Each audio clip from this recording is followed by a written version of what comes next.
é importante a gente entender quais são os passos para a produção ácida.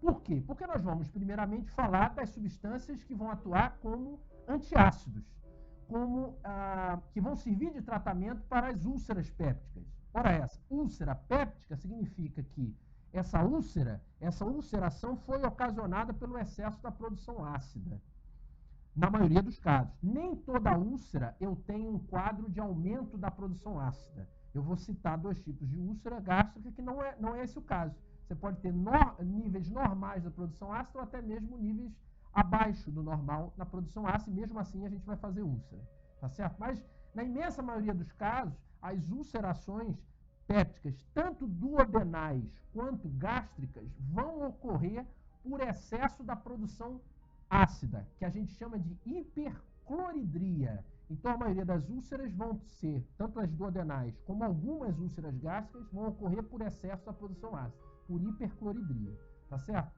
Muito bem. Como é que ocorre isso? A produção ácida é um sinergismo de efeito. Como é que é o sinergismo de efeito? Eu tenho 3 substâncias diferentes, neurotransmissores, substâncias que vão ter um efeito parácrino e substâncias que têm um potencial endócrino. Essas 3 substâncias, elas vão somar os seus efeitos em um efeito final só. Qual é? Aumentar a produção ácida. Quem são essas substâncias? A primeira delas é o neurotransmissor, a acetilcolina. Tá? A acetilcolina, e se a gente for relembrar, posteriormente a gente vai ver na aula de colinérgico. Mas quem não lembra, pega um livro de farmacologia, dá uma olhadinha na acetilcolina. É o neurotransmissor principal liberado na subdivisão autônoma parasimpática. Ela vai ter essencial função sobre a atividade do trato gastrointestinal. Ela vai aumentar a função secretória e motora do trato gastrointestinal. Percebam o que eu disse. A acetilcolina vai aumentar a função secretória e motora do trato gastrointestinal. Tá? Quando é que eu tenho a liberação? Existem 4 pares de nervos cranianos, a subdivisão parasimpática, que a gente depois pode relembrar. Parte de 4 pares de nervos cranianos. O que vai interessar para a gente hoje é o 10º par, que é o nervo vago. O nervo vago tem um núcleo motor dorsal do vago. É dele que vai partir a inervação, que vai inervar toda a região do trato gastrointestinal. Quando eu tiver estimulação, quando eu tenho essa estimulação, por exemplo, na fase cefálica, aí vem da fisiologia, fase cefálica da produção ácida, é quando eu sinto o cheiro do alimento, é quando eu sinto o paladar desse alimento, é quando eu vejo esse alimento. Lembre-se que a divisão parasimpática é crânio-sacro. Então, quando eu sentir o cheiro, quando eu ver o alimento, ou quando eu colocar na boca o paladar desse alimento, eu começo a produzir ácido. Então, só de olhar eu já começo a produzir, me dá água na boca, como vovó dizia, para todos que lembram de, ao menos, ouvir falar nessa frase. Muito bem. O que é que acontece? Eu tenho a liberação de acetilcolina. O que é que faz a acetilcolina? Olha para a figurinha aqui, ó. Vou tentar mostrar para vocês, ó. Vocês acompanham que tem uma célula aqui em cima verde? Essa é a célula responsável, entre o cromafim símile, por produzir e armazenar histamina. Vocês estão vendo? E aqui embaixo dessa figura tem uma célula parietal, que a gente já conversou anteriormente, que é a célula responsável pela produção de fator intrínseco e ácido. Como é que a acetilcolina aumenta a produção de ácido? De 2 formas, direta ou indireta. A acetilcolina pode aumentar de forma direta ou indireta a produção ácida. Qual é a forma direta? Direta é atuando diretamente na célula parietal. Aqui, ó, receptores muscarínicos tipo 3. Então, por exemplo, eu vi a comida, eu tenho uma descarga vagal que libera acetilcolina, que vai atuar na célula parietal do receptor muscarínico 3, e com isso é um efeito de aumentar a atividade do que a gente conhece como bomba de prótons. Essa bomba de prótons é que vai aumentar a liberação de próton para o lúmen do estômago, e com isso aumentar a produção de ácido. Tá? Então, essa é a forma direta. A acetilcolina inerva diretamente a célula parietal. A partir dali, eu tenho a estimulação da via com a atividade aumentada da bomba de prótons. Qual é a forma indireta? Está aqui em cima. É a célula enterocromafim símile. O que é que a célula enterocromafim símile faz? Ou enterocromafim like? Ela produz e armazena histamina. produz e armazena histamina. A acetilcolina, percebam, também tem, olha isso aqui, ó, é um receptor colinérgico. Tá vendo aqui? M3.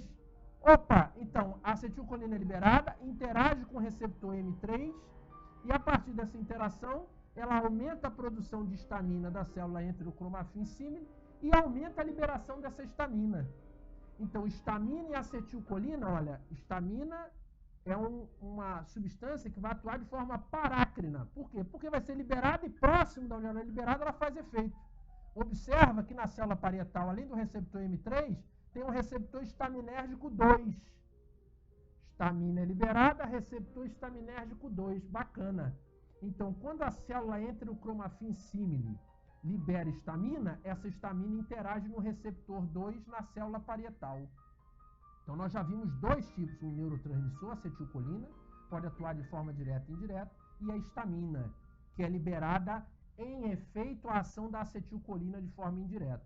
Tem um terceiro, lembra? Eu falei que tinham três, é um tripé de somatório de efeitos, um sinergismo para a produção ácida. Então, a acetilcolina é o primeiro, a histamina é o segundo, e quem é o terceiro? O terceiro é uma função endócrina, gastrina.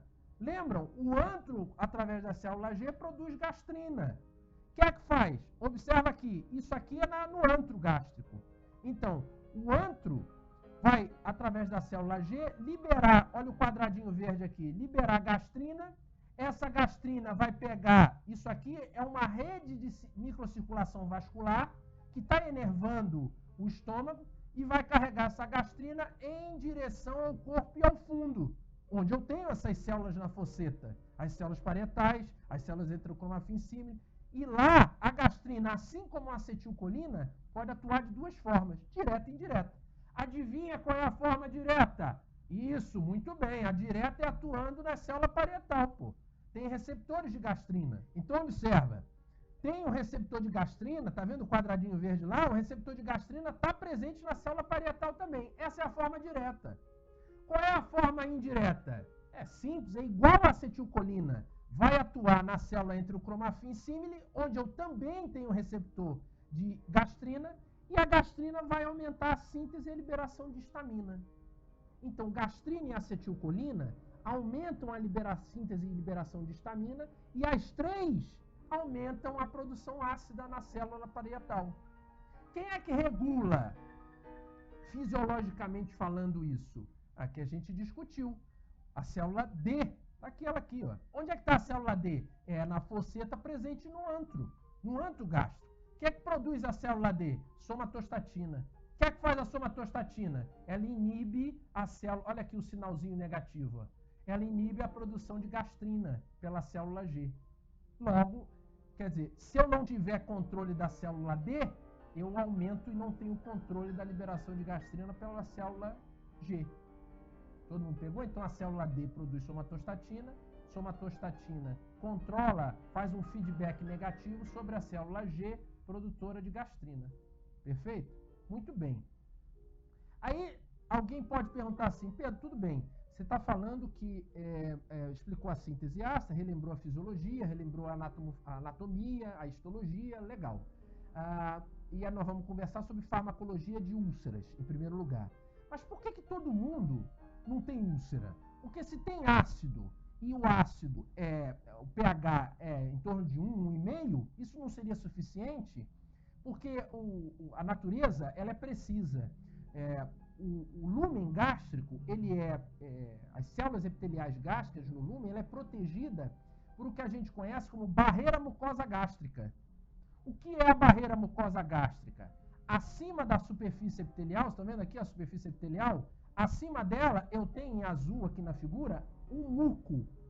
Esse muco, ele é produzido e é rico em bicarbonato. Então, o pH dele é um pH básico. Esse muco com bicarbonato fica em contato direto com o epitélio. E onde está o ácido e a pepsina? Porque a pepsina também degrada o epitélio. Ela também vem da ativação do pepsinogênio, a pepsina também degrada o epitélio. Então, ela não pode entrar em contato com o epitélio diretamente. Nem ela, nem o ácido.